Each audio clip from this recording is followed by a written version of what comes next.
अवतारी अवतारी रंगरूप हे विठ्ठल विठ्ठल. घड्याळ हातात घाला, पण त्या घड्याळातले काटे फिरवण्याची ताकद मात्र इथंच असते, एवढं ध्यानात ठेवा. का? यश अपयश हे आपापल्या सेवेनं, आपापल्या कर्मानं, आपापल्या भाग्यानं मनुष्याला मिळत असतं. आणि त्या भाग्योदया करता अत्यंत महत्वाचं चरण म्हणजे मारुतीरायाचं चरण आहे. ते संत तीर्थही आहे आणि देवतीर्थही आहे. भगवंताचंही अधिष्ठान आहे आणि संतांचंही अधिष्ठान आहे. अशा मारुतीरायाच्या पवित्र प्रांगणामध्ये कुपठा गावाने साजरा केलेला हा मोठा उत्सव आहे. गेल्या वर्षीच मला फक्त येणं घडलं नाही, त्याच्या अगोदरच्या वर्षी मी कार्यक्रमाला येऊन गेलो. गेल्याही वर्षी मला संपर्क झाला, पण मला काही येता आलं नाही, माझं पुण्य जरा कमी पडलं. पण यावर्षी पुन्हा भगवंतानं मला इथं सेवेला पाचारण केलं, देवाने बोलावून घेतलं सेवेला. कुपठा ग्रामस्थांच्या चरणी साष्टांग दंडवत करतो, प्रणिपात करतो. 99 ते 2004 ज्यांनी या विधानसभेचा अत्यंत सुंदर कारभार सांभाळला आणि संपूर्ण गावाने, तालुक्याने, या जिल्ह्याने ज्यांच्यावर नितांत प्रेम केलं, आजतागत त्या प्रेमाची पावती परिवाराला दिलेली आहे. असं आपल्या गावाचं वैभव आदरणीय श्रद्धेय अण्णा गोविंदअण्णांच्या प्रेमातनं, संपर्कातनं ही सेवा माझ्याकडे आली. माझ्या काही प्रवासात नव्हतं, मी कालही पुण्यात होतो, मला उद्याही पुण्यात जायचं. माझे मित्र आदरणीय हरिभक्तपरायण सोपान महाराज सानप शास्त्री, मला फोन झाला की आपण ही सेवा केली पाहिजे. म्हटलं मी गेलो आहे कुपठ्याला, पण तरी तुम्ही गेलं पाहिजे आणि सेवा केली पाहिजे असं त्यांनी आग्रह केल्यामुळे मित्रत्वात मला काही नाही म्हणता आलं नाही. पण सेवेला येतोय, मला मनापासूनचा आनंद आहे. मी थोडा सोयीनं कीर्तन करणारा कीर्तनकार आहे. आज इथं केलं तर उद्या मला इथंच लागतं 5, 50, 200, 100 असं. फार मी ताण करत नाही. माझी सोप्या भाषेत सांगायचं तर जिरली आहे. हाऊस नाही राहिली आता. 23,000 गावं फिरलो अण्णा तुमच्या सगळ्यांच्या आशीर्वादानं. आणि मानसिकता प्रवासाची गाडी पालखी तयार होत नाही अशी परिस्थिती आहे. पण काही गावं असे आहे की जे स्मरणात राहतात. मला अण्णांचा चांगला परिचय गावाच्या निमित्ताने होता. तो वेळोवेळी परिसरातही आल्यानंतर, जिल्ह्यातही आल्यानंतर होत असतो. आम्ही मागही त्या व्यक्तिमत्वाचं नाव घेतो. आत्ता जरा धार्मिकतेकडे आमदार खासदार वळताना दिसत आहे, पण धार्मिकता आणि आमदार हे समीकरण पाहायचं झालं तर 99 पासून काय, त्याच्या आधी काही जन्मापासून पाहायचं झालं तर आमदारांनी सुद्धा कुपठ्यात एकदा आलं पाहिजे. इतकं सुंदर उदाहरण त्यांच्या आयुष्यातलं. आता उदाहरणामध्ये कोणी अण्णा धर्म धर्म करतं, त्याला काय, कोणी म्हणेल आज धर्म, कोणी म्हणेल आज देव. पण ज्यांनी 100 बोकड निवडणुकीत कापले त्यांना काही धर्म कळतो का? त्यांनी धर्म सांगायचा असतो. अरे धर्म म्हणजे काय? धर्म हा संप्रदायाने शिकवावा. वारकरी संप्रदायाचा मूलतः विचार धर्माचा आहे, संत सेवेचा आहे, अध्यात्माचा आहे. आपण वाचक आहात, सुज्ञ मंडळी आहात. कम्प्युटर टेक्नॉलॉजीच्या युगात सुद्धा वाङ्मय जिवंत ठेवलंय संतांनी. ही ताकद आहे. माणसं संपली, उदंडची झाले जन्मोनिया मेले, परी त्यांचे नाव निघे कोणी चराचरी. अरे ज्यांनी देशावर अधिराज्य गाजवलं संपले. मोगल संपले, इंग्रज संपले. ज्यांनी या देशाचं अधिराज्य गाजवून आपलं नाव लौकिक करण्याचा प्रयत्न केला, सिकंदर सारखे संपले, अर्ध जग जिंकलेले. पण ज्ञानोबा तुकोबारांना संपवणारा अजून माईचा लाल पृथ्वीवर जन्माला आलेला नाही. का? अध्यात्मात आणि साहित्यात शोभून दिसणारी ग्रंथ परंपरा आपल्या संतांची आहे. संत हे आपले मायबाप आहे. आणि लेकराला आईचा कधी कंटाळा यावा तशी या महाराष्ट्राची भूमी ज्ञानोबारांच्या उपासनेवर, त्यांच्या वाङ्मयावर प्रेम करत राहते महाराज. त्यामुळं कीर्तनी परंपरा खूप महत्त्वपूर्ण आहे या राज्यातली. म्हणून मला मनापासून इथं येण्याचा आनंद 2 कारणामुळे होतो. एक तर भगवंताची मारुतीरायाची सेवा आहे एक, आणि धोंडोपंत दादांच्या फळावरचं गाव आहे. आम्ही मुक्ताबाईचे वारकरी आहोत. आईसाहेबांच्या फळावर सेवा करतो. ज्या दोंडोपंत दादांनी आयुष्यभर मुक्ताबाईची सेवा केली, त्यांच्या सेवेची जर काही गावं आपल्याला सेवेला मिळत असतील तर आपण ती टाळू नये, हा माझ्या अंतःकरणातला भाव आहे. आमच्या वाटचालीतले सुद्धा मुक्काम दादांच्या अनेक फळांच्या गावामध्ये आम्ही तिथं जात राहतो आणि सेवा करत राहतो.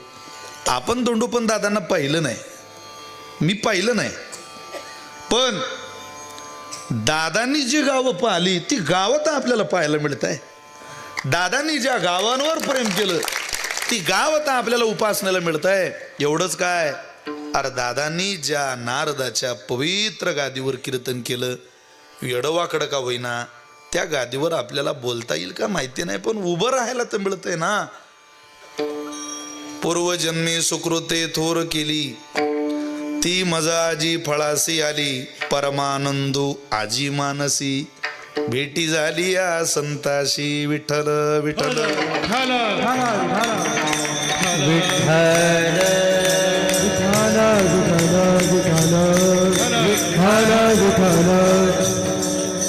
म्हणून आनंद आहे.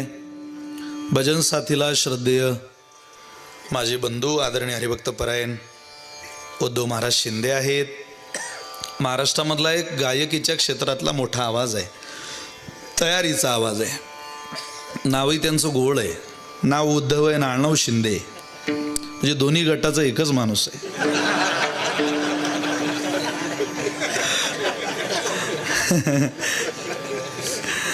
प्रेम आहे आमच्या उद्धव महाराजांचा. आदरणीय गोड ज्यांनी कीर्तनाचा श्री गणेशा केला असे आदरणीय मोतीराम महाराज मोहिते आहेत. बंधू गोपाल महाराज पांचाळ आहे, गोड हात आहे. मी याला त्यांचं अजून सुद्धा त्यांचं वाजवून माझ्या कानात येते वाचे. उजव्या हाताला माऊली आहेत. आणि सगळी महाराज मंडळी, बालाजी दादा आहे, सगळी पंचक्रोशीतली अनेक भाविक मंडळी उपस्थित आहे. संकल्पित वेळेत त्या अभंगाचा काहीसा भाव तुम्हा सगळ्यांच्या चरणी प्रणाम करून जितका वेळ मला मिळालेला आहे तितक्या वेळेत हनुमंतरायाची सेवा करण्याचा मी प्रयत्न करतो. विठ्ठल विठ्ठल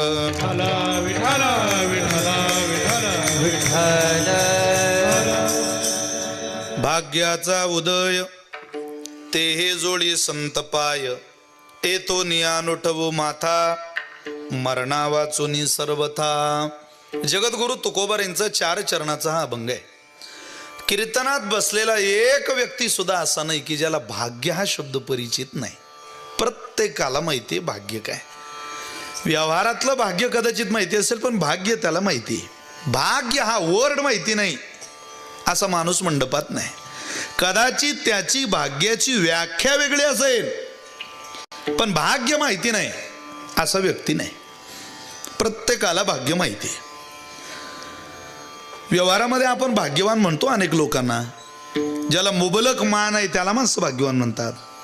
ज्याच्याकडे मुबलक धन आहे त्याला लोक भाग्यवान म्हणतात. ज्याचं अन्न खाण्याचं चांगलं आहे त्याला लोक भाग्यवान म्हणतात. कारण आपण या प्रारब्धाच्या आधारानं गोष्टी मानल्या. अन्न मान धन हे तो प्रारब्धा अधीन, प्रारब्धानं मिळालं वा. आणि प्रारब्धाची वाटचाल जोडत जोडत जोडत जोडत शेवटी माणसं भाग्याकडे घेऊन जातात. तो भाग्यवानच आहे. भाग्य म्हणजे केवळ धन नाही. याचा अर्थ भाग्य म्हणजे धन नाही असा करू नका. भाग्य म्हणजे धन आहेच. धनवानाला भाग्यवानालाच धन मिळतं, तसं ते मिळत नाही. पण केवळ धन म्हणजेच भाग्य असं म्हणू नका.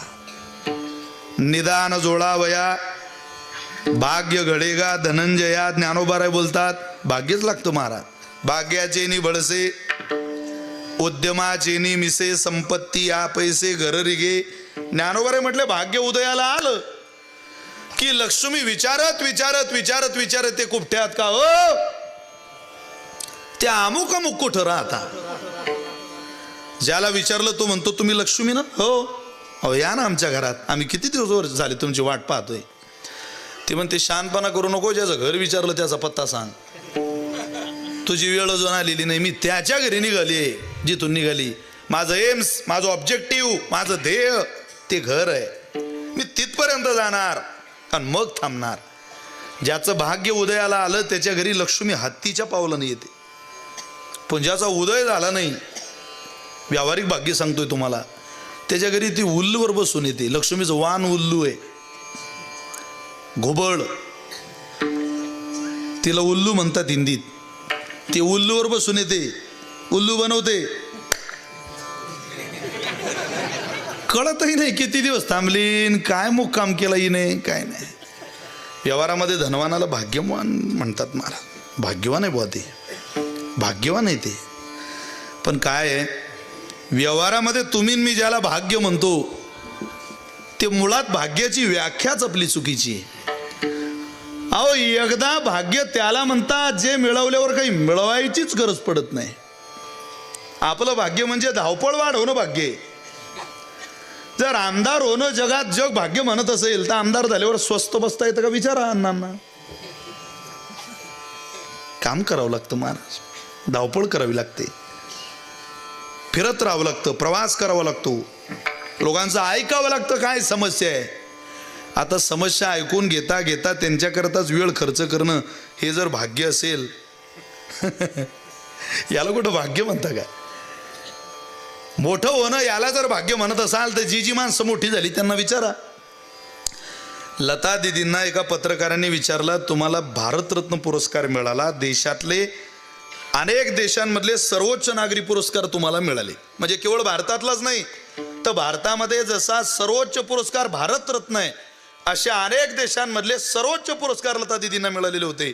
ज्या वेळेला एक इलेक्ट्रिक मीडियाचा संपादक लता दिदींना विचारतो, दीदी तुम्हाला जर पुन्हा भारतात जन्म घ्यायचा झाला तर तुम्ही काय म्हणून जन्म मागाल परमात्म्याला. त्यावेळेला लता दिदींनी दिलेलं उत्तर आहे, मी लता मंगेशकर सोडून दुसरं काही व्हायला मला आवडेल. मोठे पण मिळवणं, ते सांभाळणं आणि ते टिकवून समाज फेस करणं इतकं सोपं नाहीये महाराज. आपण म्हणतो कशालाही भाग्य, मोठी माणसं कशालाही भाग्यवान म्हणत नाही. तुम्ही कोणाकडे जाऊ नका, तुमचं भाग्योदय होणार नाही. आम्ही सांगतो तिथं तुम्ही जा. भाग्योदय हा संतांकडं देवाकडं होतो.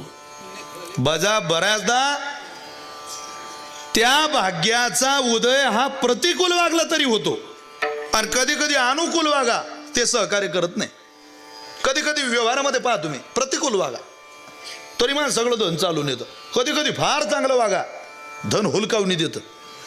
आमचे गुरुजी दृष्टांत सांगायची, प्रल्हाद बुवा हरणे बाबा गोड दृष्टांत सांगतात. काय झालं म्हणे, फार जवळचे मित्र, एक ज्योतिषी आणि एक शेतकरी, 15 वर्षाची मैत्री.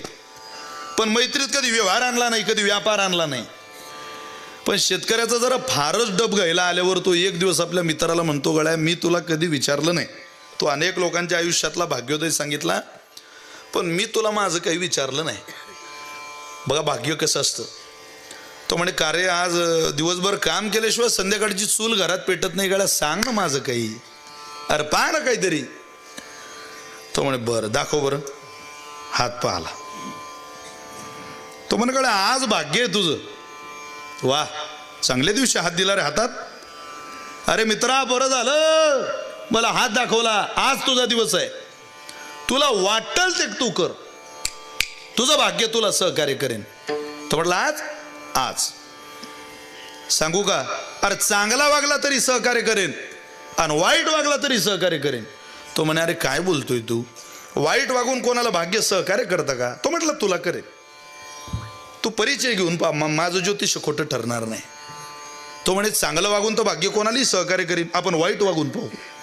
वाईट म्हणजे जग ज्याला निंदनीय म्हणतात त्याला वाईट म्हणतोय. हा वाईटच वागायचं म्हणून काय करायचं, त्या नगरीचा राजा होता, दरबारात बसलेला, सिंहासनावर बाजूला मंत्रिमंडळ बसलेलं, महत्वपूर्ण चर्चा चालू होत्या. लातूरचं पालकमंत्री पद कोणाकडे दिलं पाहिजे, परभणी कोणाकडे दिलं पाहिजे, बीड कोणाकडे दिलं पाहिजे, अशा एकदम शांततेच्या चर्चा चालू होत्या. राजे तिथं बसलेले, हात त्या दरबारात गेला मार, दनादन तनादन तनादन पावलं घालत.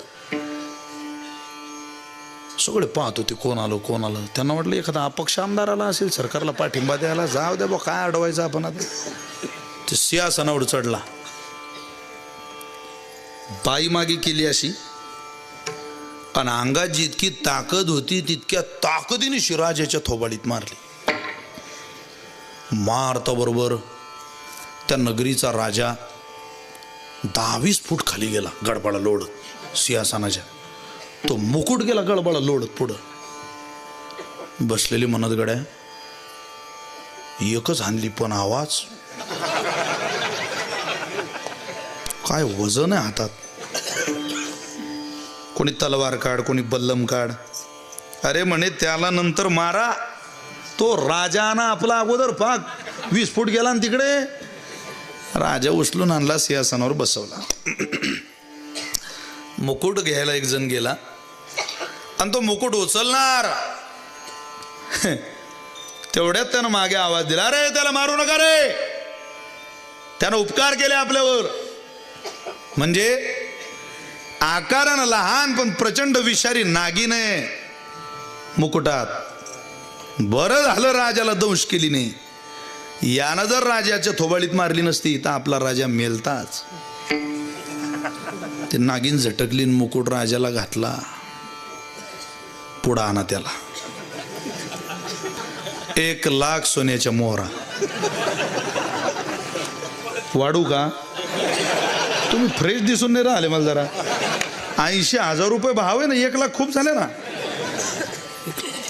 तो म्हणेल का रोज याच्या पाया लागो, यानं कधी जीव घातलं नाही, पण आज याचं थोबाड फोडून हा 1,00,000 सोन्याच्या मोहरा देते. त्या अर्थी भाग्य चांगलंय आपलं. आज तो मित्राकडे आला म्हणे पा खरे गड्या, अरे थोबाडीत मारून 1,00,000 दिल्या. खरंच तुझं ज्योतिष, आज माझं भाग्य मला सहकार्य कर. अरे तो म्हणे अजून बी दिवस झाला नाही, वय लवकर इकडं थांबू नको, काय कर नाही ते करून घे आजच्या दिवसात. तो म्हणे अजून बी दिवस हो, थांबू नको इथं. तो म्हणे राजा जर 1,00,000 सोन्याच्या मोहरा देते तर राणी 5-50,000 काय अडचण आहे. राणीकडे गेला. 2 दास उभ्या त्यांना विचारतो, राणी कुठे? त्या म्हटलं त्या स्नानाला गेले. बोला बाहेर. बोला बाहेर? अरे बाई स्नानाला गेली, बोलवा काय बाहेर? मी सांगतोय, तू काही जागीरदार आहेस का कुठला? हो बाजूला. तो म्हटला मला बाजूला करता? त्यानंच त्या 2 दाशांना बाजूला केलं. पहा किती वाईट आहे. आता हे बाथरूम मध्ये गेला आणि त्या बाईचा हात धरला आणि तिला बाहेर ओढलं. म्हणजे पब्लिक मार खाण्याकरता जेवढ्या गुणांची आवश्यकता शरीरात लागते तेवढे सगळे की नेऊ याच्या जो बाहेर काढलं ना त्या बाईला. ती बाई बाहेर काढता बरोबर त्या बाथरूमचं छत वरून येऊन दानकन खाली पडलं. त्या दाशा म्हणत माय राजा बी वाचवला आणि राणी बी वाचवली. पुन्हा दरबार.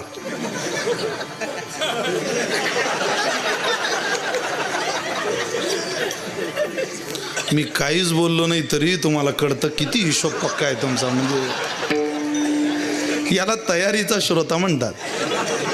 कान तयार असावे श्रोत्यांची. काही लोकांना विनोद सांगा ते 10 मिनिटं नाचता. काहींना घरी जाता जाता कळतं तो विनोद होता बुवा, आणि ते म्हणता पुढच्या वर्षीची तारीख लिहून घ्या, तुम्हीच करून घ्या तुमचं काम. मला सगळं फ्रेश पाहिजे, मला ती सवय नाही मारा. तो आला. ते 2,00,000 सोन्याच्या मोहरा घेतल्या आणि त्यातल्या 5 मोहरा काढून त्या मित्राला दिल्या, ज्योतिषाला दिल्या, आणि म्हणतोय 2,00,000 सोन्याच्या मोहरा मला मिळाल्या. तसं तर मित्रा ह्या 2,00,000 सोन्याच्या मोहरा मला तुझ्याच कृपेनं मिळाल्या. पण रागवू नको. 2,00,000 सोन्याच्या मोहरा मिळून सुद्धा यातल्या फक्त 5च मोहरा मला तुला द्याव्या वाटताय. याचं कारण काय? तो म्हटला हताश होऊ नको, खेद मानू नको.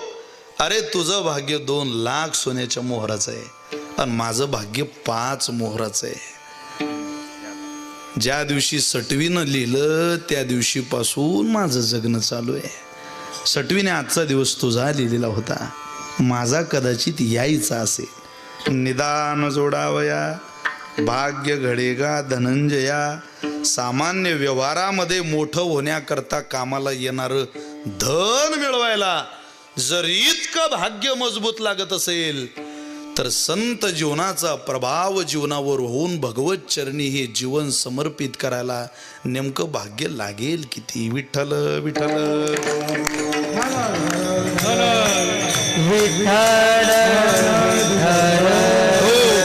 म्हणून जेव्हा जेव्हा परमार्थिक क्रांती जीवनामध्ये होते तेव्हा तेव्हा संत म्हणतात बरं झालं पुण्य फळले बहुता दिवसा, पुण्य फळले बहुता दिवसा, पुण्य फळले बहुता दिवसा, पुण्य फळले बहुता.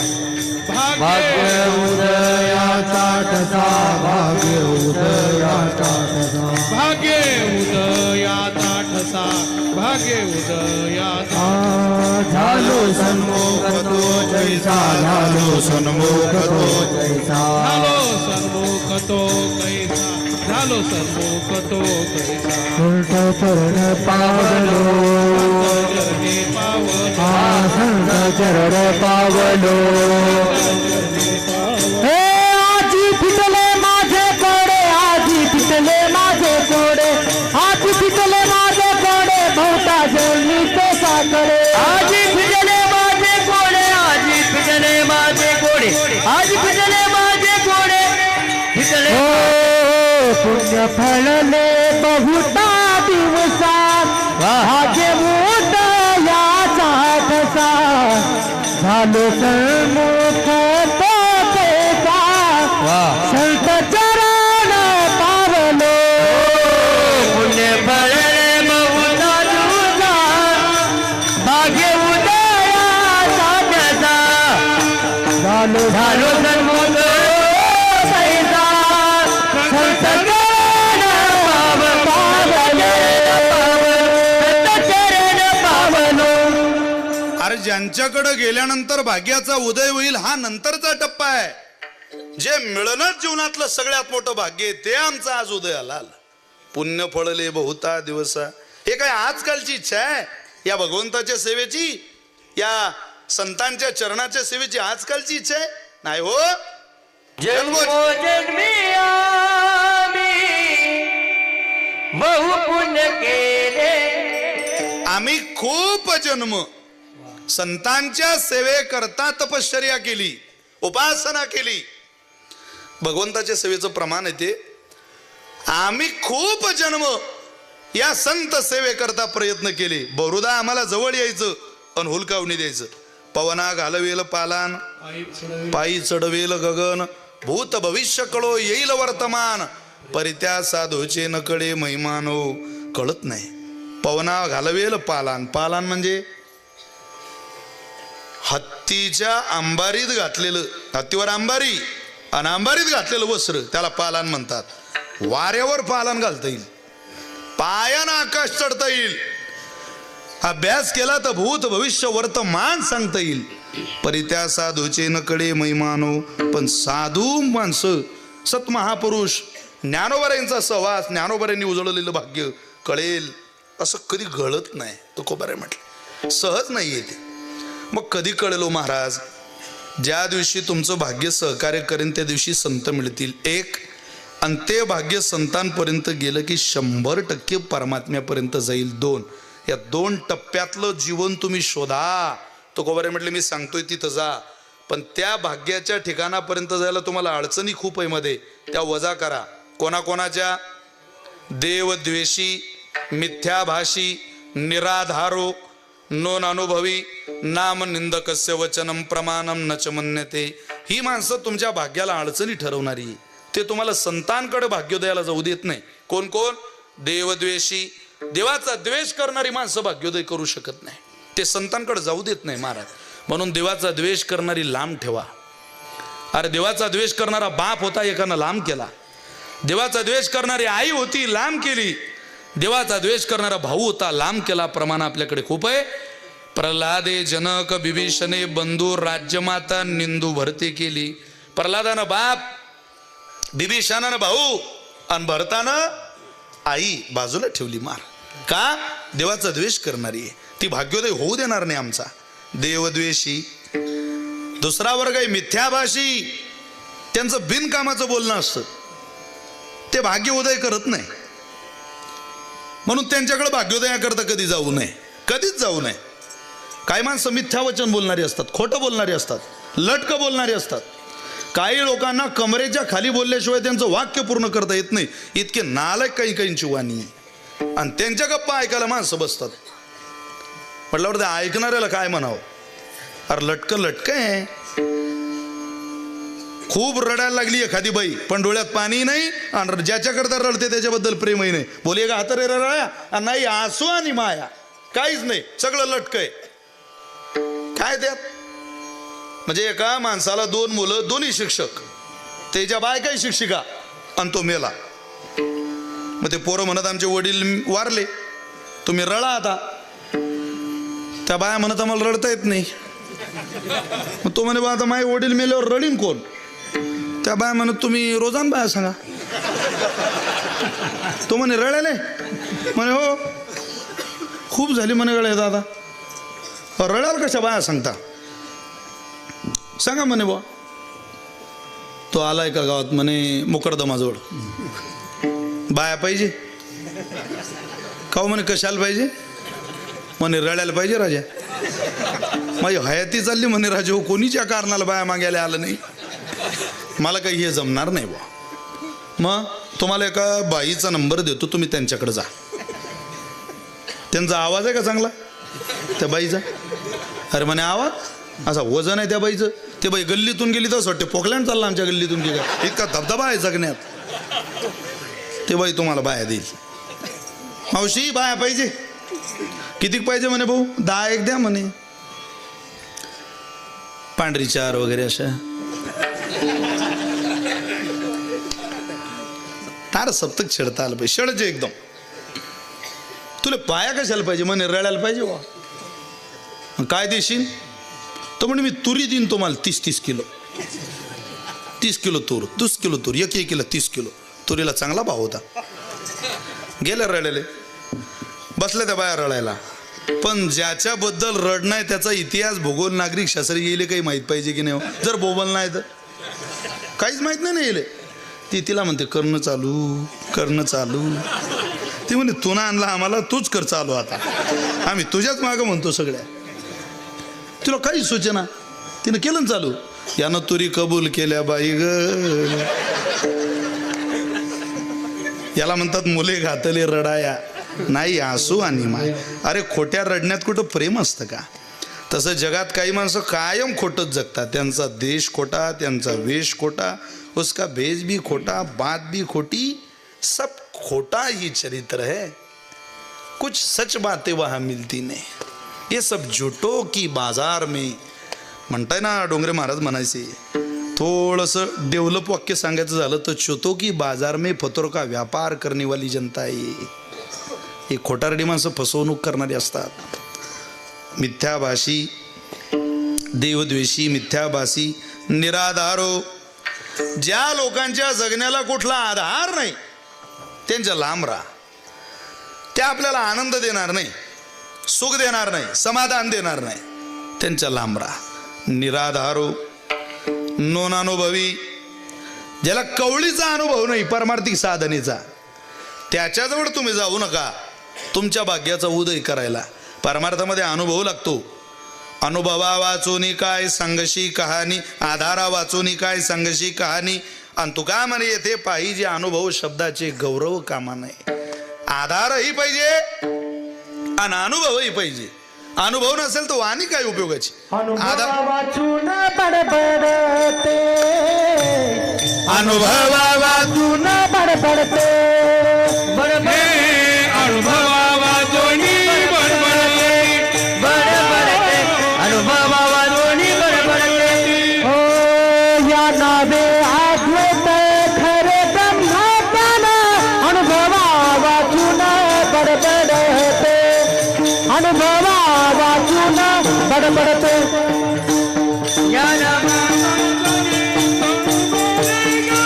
अनुभवा वाचून बडबडते, अनुभवा वाचून बडबडते, बडबडते. अनुभवा वाचून बडबडती. अरे बडबड येते, अनुभवाची बड. अरे अनुभवाची बळबळ सुद्धा कामाला येते, पण बिनकामाची बळबळ उपयोगाला येत नाही ना. ज्ञानोबा म्हणतं माझी बळबळ आहे, रिकामे तोंड करू गेले बळबळ तव गीता ऐसे गोड आतुडले. पण अनुभव होता ना तेव्हा ते गोड वाटायला लागलं. तसं बिना अनुभवाचं गोड वाटत नाही. पोथी तुम्ही सांगायला लागा, पोथी जोपर्यंत चालू आहे ते शब्द त्या ग्रंथातले तोपर्यंत ऐकावे वाटतात. मी माझ्या पदरचं तुम्हाला काही सांगायला लागलो तुम्ही ऐकू शकत नाही, ऐकू शकत. सत्यनारायणाची पूजा चालू होती आणि पोथी पूर्ण झाली. ते पोथी झाल्यावर घरमालक बाहेर आला, महाराज झाली का पोथी? हो झाली म्हणे. जरा लांबवा लागते. ते काय लांबवा लागते? अरे अजून शिरा झाला नाही, प्रसाद वाळवणं पडते पोथी जरा. ते महाराज म्हणत खूप झाली राजा, मग अगोदर तर सांगते. आता हे आटोपलं ना माझ्या पुंडलिक वरतीवर काम आलं. अरे म्हणे वाळा ना, तुम्हाला काय लागते वाळवायले, रोजचंच आहे ते, लोक काय बोलतील. तो म्हणे मग आता पाहतो. ते पूजेच्या मागं पूर्ण पोथीच्या मागं शेवटच्या पानावर एकच पान शिल्लक, त्याच्यावर पूजेचा विधी लिहिलेला होता. तेल वाटला ते एकच पान आहे ना, हा म्हणते 10-15 मिनिट वाळवा. सांगता कसं काय? हा तर श्रोत्यांनो मी तुम्हाला आता पूजेचा विधी सांगतो. सत्यनारायणाची कथा तुम्ही ऐकून घेतली. आता पूजेचा विधी कसा करावा हे मी तुम्हाला सांगणार आहे. पूजा कशी करावी, काय करावं? पहिल्यांदा पाणी घ्यावं, ते पाणी डोळ्याला लावावं, आचमन करावं. मग वक्रतुंड महाकाय सूर्यकोटी समप्रभो गणपती बाप्पाला नमस्कार करावा. मग एक गोंधळ भरलेलं धान्य घ्यावं, ते उजव्या बाजूला घालावं. एक तांब्या घ्यावा, त्या तांब्यात पाणी घालावं, त्या तांब्याला तिलक करावं, त्या तांब्याला नमस्कार करावा. तो तांब्या त्या धान्यावर ठेवावा. ते एक नारळ घ्यावं, त्या नारळाला तिलक करावं. नारळ तांब्यामध्ये ठेवायच्या अगोदर काय करावं, काय करावं, काय करावं? काही करू नये. काय करावं ते ऐका. काय काय करावं?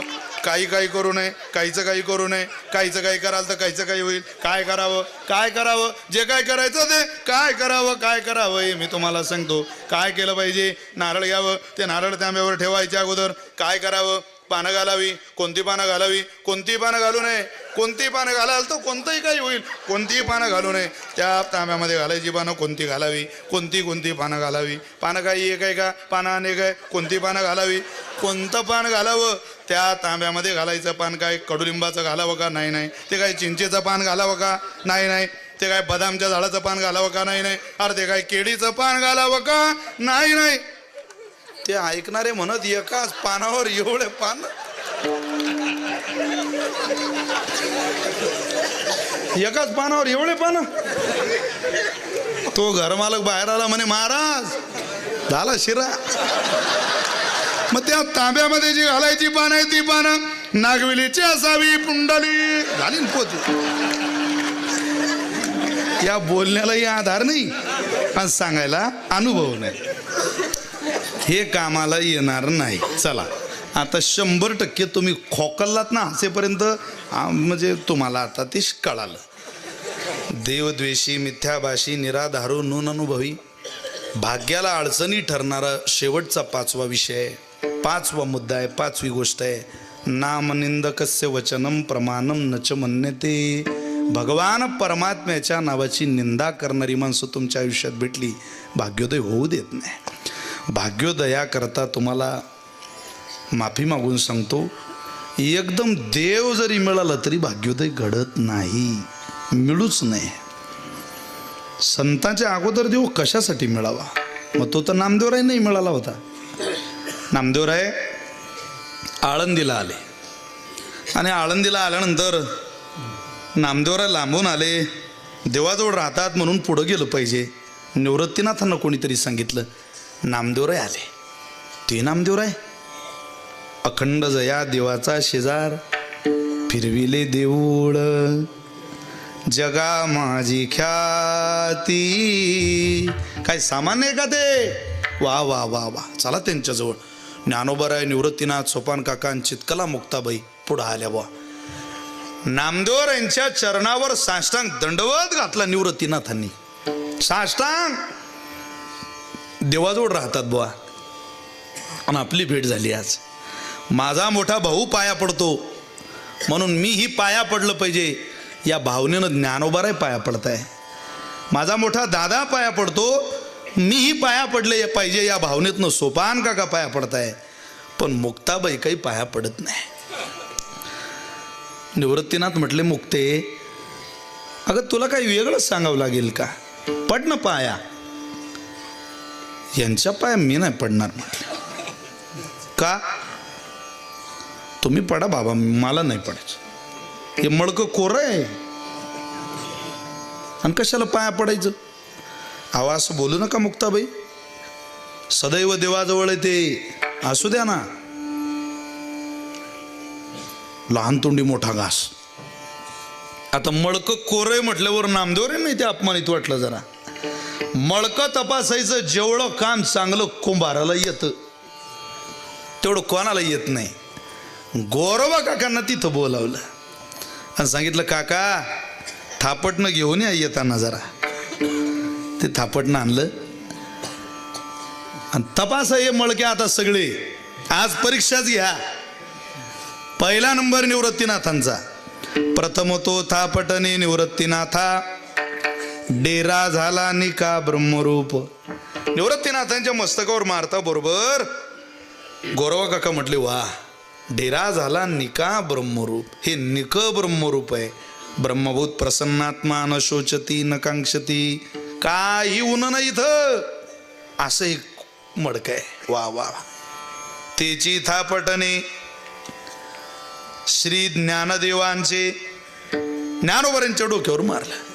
आता लेश नाही कोरा कोठे. तेची थापटणे सोपानाचे डोई. कस काय कोरपणा शिल्लक असेल इथं? हे प्रत्यक्ष ब्रह्म आहे. ज्ञानोबरायांच्या मस्तकावर ज्या वेळेला गोरोबा काका ते थापटणं मारताय त्यावेळेला डोळे बंद करून मारताय. नंतर सोपान काकांकरता पुन्हा डोळे उघडले आणि थापटणं मारलं. खूप मृदू भाव गोरोबा काकांच्या हृदयातला. पुन्हा डोळे बंद केले आणि मुक्ताबाईकडे गेल्या. मुक्ताबाई वयानं सगळ्यात लहान. लहान मुलाला आपणही मारतो कधी कधी, पण मारताना आपला हात सांगतो याला किती ताकदीचा मार सहन करण्याची ताकद आहे. किती जोरात ठोका हाणला पाहिजे हे सांगावं लागत नाही आपल्या हाताला. या हाताला माहिती नाही हा माझा मुलगा आहे, हा माझा मुलगा आहे, हे मनाला माहिती आहे. पण मन हातामध्ये इतकी ताकद देतच नाही की जितक्या ताकदीच्या बाहेर पोराला ते सहन करावं लागेल. नाही म्हणतं मन, हात नाही जात तितक्या वेगात. पण इथं उलट झालं. सगळ्यांपेक्षा जोरात थापटणं मुक्ताबाईला मारलं. का? वेळच तशी होती. तेची थापटणे मुक्ताबाई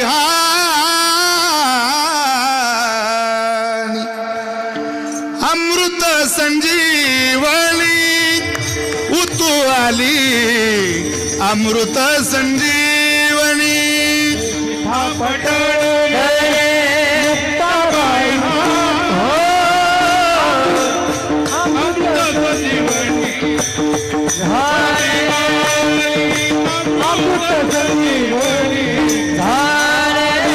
तेची थापटणे मुक्ताबाई हानी.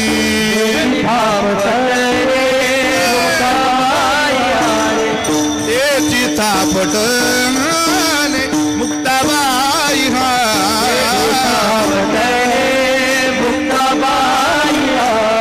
अमृत संजीवनी उतू आली. अमृत संजीवनी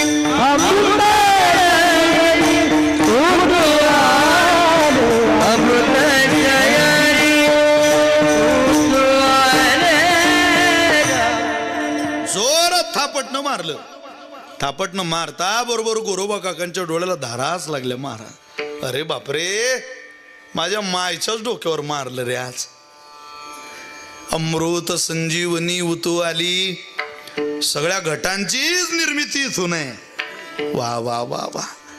आता नंबर होता नामदेवरायांचा. मारलं बुवा. तेची थापटणे नामदेवावर डोई चोळो मोहर रडू लागे. नामदेवरांना मारता बरोबर ते डोकंही चोळायला लागले, रडायलाही लागले, पळतही सुटले. मग मुक्ताबाई म्हटलं, बघा मी सांगत होते ना मडकं कोर आहे. अजून मोर मडकं चांगलं राफावं लागणार आहे. कोरा म्हणे कोरा राही लागे बाई तिळभर नाही भाजीला तिळभर नाही भाजीला तिळभर नाही भाजीला गोरा म्हणे गोरा राहिला गे बाई तिळभर नाही भाजीला तिळभर नाही भाजीला तिळभर नाही भाजीला कोरा म्हणे कोरा राही लागे बाई तिळभर नाही भाजीला तिळभर नाही भाजीला कोरा म्हणे कोरा राही तिळभर नाही भाजीला तिळभर नाही भाजीला भाजीला गोरा म्हणे कोरा राहिला गे बाई आणि तिळभर नाही भाजीला. अहो थोडंही भाजलेलं नाही मडक माता घाला ना त्याला विस्तवात. भाजल्याशिवाय पक्केपणा येणार नाही. घातलं ना. कुठं घातलं? मुक्ताईने बोध खेचरासी केला तेने नामयाला बोधिले नामयाचे कुटुंब चांगावटेश्वर एका जनार्दनी विस्तार मुक्ताबाईचा. मुक्ताबाईने बोध खेचरासी केला तेने नामयाला बोधिले. नामदेवरायांना खेचराकडून उपदेश केला. अन्नामयाचा खेचरी दाता. बरं झालं नामदेवरायांना जेव्हा जेव्हा विचारलं नामदेवरा ही जी दोडोपंत दादांची फळ परंपरा आहे ना ही परंपरा म्हणजे नामदेवराय. या सगळ्या फळांचे प्रमुख अधिपती आद्य फळकरी नामदेवराय. शिंप्याचा पोर एक खिडिया नामा तेने सतत फळ जागविला. पण त्या नामदेवरायांना आद्य फळकरांना विचारा हे नेमकं झालं कोणामुळं? त्यांनी आपल्याला सांगावं. हे केवळ आणि केवळ मुक्ताबाईमुळं झालं. हे संतांमुळं झालं. नाही तर मी देवाजवळ राहत होतो आणि देवाजवळ राहणंच भाग्य समजत होतो. देवाजवळ राहणं भाग्य नाही. संत जेव्हा भाग्याचा परिचय करून देतात आणि त्यांनी अंजन घातल्यावर जो देव दाखवतात त्याला भाग्य म्हणतात. राहण्याला भाग्य नाही. तसे काही माणसं स्वतःच्या सेवेला भाग्य मानून घेतात. भाग्य ते नाही. तुम्हाला एक उदाहरण सांगितलं संतांचं. एक देवाच्या बापाचं सांगतो पहिलं चरण मानायला लावतो. देवाचं सोडा देवाच्या बापाचं सांगतो. जीवाला वाटेल देव भाग्य देवाला वाटेल देव भाग्य अरे देवाच्या बापालाही देवाला भाग्य म्हणता आलं नाही. दोन ओव्या सांगतो एकनाथी भागवतातल्या. बघा किती सुंदर आहे. ज्या वेळेला नारद महर्षी वसुदेव महाराजांकडे गेले आणि वसुदेवांना पाहला बरोबर नारद महर्षी म्हटले वा तुम्ही देवाचे पिता आहात. वा वा आमचा नमस्कार स्वीकार करा. ते म्हटले मला तुम्ही नमस्कार करू नका मी तुमच्या पाया पडणार आहे. अहो पण तुम्ही देवाचे पिता आहात. तुमचा मुलगा त्रैलोक्याचा मालक आहे. तुम्ही कसं माझ्या पाया पडता? ते म्हटले मी पाया पडणार आहे. अरे पण तुम्ही देवाचे बाप आहात ना. असू द्या. माझा पुत्र श्रीकृष्ण जान न सांगेची मज ब्रह्मज्ञान तोची वंदी माझे चरण म्हणे मी पूर्ण बालक तुमचे. याला काय पोरगा म्हणता का? मी त्याला त्रैलोक्याचा मालक म्हणतो आणि त्याला म्हटलं ब्रह्मज्ञान सांगतो तो माझ्या पाया पडतो. मला ब्रह्मज्ञान ऐकायचंय. जोपर्यंत ब्रह्मज्ञान होत नाही अणुत रेणू रेणूत कणा कणात परमात्म्याचं अस्तित्व याचं भान होत नाही अंतर्मुख होऊन परमात्म्याचं दर्शन होत नाही तोपर्यंत माझं जीवन पूर्णतेला जाणार नाही. मी देवाचा बाप असलो तरी. आणि तुम्ही काही मी देवाचा बाप आहे म्हणून या वाड्यात आले नाही वसुदेव आणि नारद महर्षी. माझा मुलगा देव आहे म्हणून तुम्ही माझ्या घरी आला नाही. तुम्ही माझ्या घरी का आलात याचं कारण नारद महर्षींना स्वतःच्या मुखातून वसुदेव महाराजांनी सांगितलं. नाथ महाराज ओवी एकनाथी भागवतात लिहितात. तुम्ही भागवत धर्म अनुगामी तईच भेटी आलिया आम्ही जई कोटी पुण्य निष्कामी प्रयाग संगमी केलिया. जेव्हा कोट्यावधी पुण्य प्रयाग सारख्या तीर्थावरती आमच्या सारख्याने केली तेव्हा तुम्ही आमच्या घरी आले. भाग्य देव आहे तिथं येत नाही. जिथं उपासना आहे तिथं वाहत येतं. हा त्या ओवीचा अर्थ आहे. मी देवाचा बाप जरी असलो तरी भाग्य देवाच्या बापामुळे वाहत आलं नाही. देवाच्या बापानं प्रयागराज सारख्या महातीर्थावर केलेल्या उपासनेमुळं भाग्य आमच्या घरी आलं. आणि भाग्य म्हणजे हा कृष्ण नाही, हा परमात्मा नाही. हे नारद आहेत ना कीर्तन करणारे, हे संत चरित्र गातात, देवचरित्र सांगतात, देवाच्या लीला सांगतात ना, त्यांचं दर्शन होतंय. त्यांच्या लीला चिंतनाने आम्हाला हा परमात्मा कळतो. यालाच भाग्य म्हणतात. तुका म्हणे भाग्य या नामे म्हणिजे संसारी जन्मीजे याची लागी. हेच खरं भाग्य. आणि ते यथार्थ भाग्य जर जीवालाही फलित करून घ्यायचं असेल तर तुम्ही कुठंही प्रयत्न करू नका. तुकोबारे म्हटले, मी जिथं सांगतो तिथं तुम्ही जा. भाग्याचा उदय उदय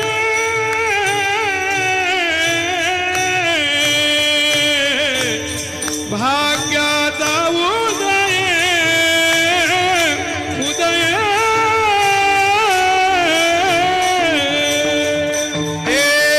भाग्याचा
दुनिया लुटवू माझा माझा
उदय ते हे जोडी संतपाय. तेच हे चरण आहेत जे जीवनाचं खरं भाग्य आहे. हे यथार्थ भाग्य आहे. व्यावहारिक भाग्य वजा करा, पारमार्थिक भाग्याकडे जा. लौकिक भाग्य वजा करा, पारमार्थिक भाग्याकडे जा. पारमार्थिक भाग्य दर्शवणारे संत आहे. इथं व्यावहारिक भाग्यात काय पडता? व्यावहारिक भाग्याकरता तर रात्रंदिवस प्रयत्न करता माणसं. तुकोबारे म्हटले ना, तापत्रे तापिली. अरे दुःखानं ओरपडलेल्या माणसाला जो साधू दिसला, पोशाखाचाही साधू दिसला, तरी लोक म्हणता आमचं तेवढं करा हो, आमचं तेवढं काम झालं पाहिजे हो. अहो मी घरी चाललेलो, एक दिवस 4:45 झाली सकाळी सकाळी, आणि 4:45 गावात पोहोचत असताना माझा चुलत भाऊ गावाच्या बाहेर उभा होता. त्यानं गाडी पाहिली आणि तो गाडीला हात देऊन मला म्हटला थांब. मी झोपलेलो आपलं, विनोद भाऊनी गाडी थांबवली. मलाही तो थोडंसं डोळे उघडले तेव्हा दिसलं की हाच आहे. मी काच खाली केला. म्हटलं काय रे? अरे तो म्हणे जरा खाली उतर. म्हटलं झालं काय? लय वाईट झालं म्हणे, तू खाली उतर. म्हटलं झालं काय? मला त्याने खाली उतरवलं. म्हणे माझं शेत आहे. म्हटलं हो माहिती आहे मला, त्याच्या तिकडून रामभाऊचं शेत आहे म्हणे. म्हटलं माहिती. रात्री रामभाऊनं बोर घेतला म्हणे. म्हटलं मग? लयच पाणी लागलं म्हणे त्यांच्या बोरला. लय पाणी लाग? हो लयच पाणी. मी जेवलो नाही रे म्हणे रात्री. अरे एवढं कुठं पाणी असते का म्हणे. म्हटलं लागू द्या, आपल्या गावातल्या माणसाला पाणी लागलं चांगलं झालं बुवा. नाही नाही म्हणे, पण मला नाही त्याला, माझं करोडो आहे. तो म्हणे तू मला पाणी सांग. योगायोगानं मशीन गावात आलेलं आहे, आपल्याला रामभाऊची जिरवायची, बोर घ्यायचा आहे. म्हटलं मग पाणी तपासणार बोलू आपण. म्हणे पाणी तूच सांग, तू काय कामाचा मग. म्हटलं मला पाणी सांगता येत नाही. एवढ्या गावचं पाणी प्याला म्हणे, नुसतं पाणी बी सांगता येत नाही. अरे म्हटलं ते काय तांब्याभर पाणी आहे का येड्या. नाही नाही सांग म्हटलं तू. म्हटलं खूप झाली. त्याच्या शेतात गेलो. त्याला म्हटलं मी तुझं समाधान करूच शकत नाही, पाणी तपासणार आपण बोलू. त्यांना अक्षद, हळद, नारळ, कुंकू सगळं घरून आणलं होतं महाराज. ते नारळ ठेवलं. सांग म्हणे पाणी. म्हटलं अरे खरं येत नाही बाबा. त्यानं खिशात हात घातला. 500-500च्या 40 नोटा बाहेर काढल्या, नारळावर ठेवल्या. आता पाणी सांग म्हणे. म्हटलं आता थोडं थोडं पाणी दिसून राहिलं मला, अजून काही वेळात चांगलं पाणी दिसेल मला, तू थोडा वेळ थांब. आता म्हटलं इलाज नाही त्याला. त्याला म्हटलं पाणी आहे बरं का इथं, पाणी आहे. मी नारळ हातात घेतलं, लक्ष्मी खिशात ठेवली.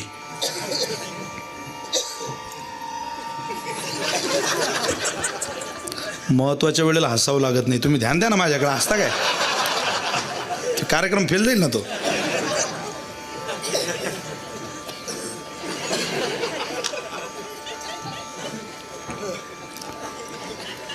मीच उडी आणायचो.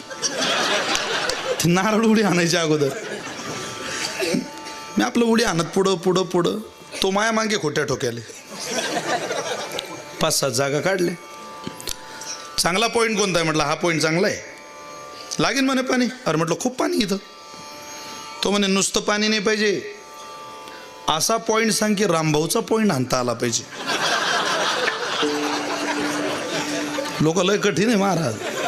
म्हणजे पाणी पाहिजे पण त्याचं जाऊन. अरे त्याला म्हटलं बाबा इथं पाणी आहे पण एक अट आहे. काय म्हटलं 3000 फूट बोर करणं पडते. हा 3. तो म्हणे 3000 फूट एवढा कोणी बोर घेते काय. म्हटलं पाणीच तेवढा खाली आहे. मी हुशार माणूस.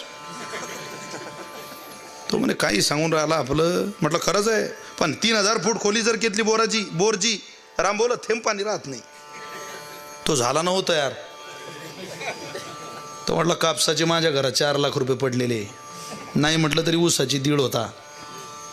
4 आणि 1.5 5.5 लाख जर आज माझ्याजवळ पडलेले, आणि बायकोला जर फुल चार्जिंग करून तिकडं 2-4 दिवस पाठवलं तर ती काही 1-1.5 लाखाच्या खाली काही येत नाही. ती 5.5 आणि 1 बी जरी दिले तरी 6.5 पर्यंत होता.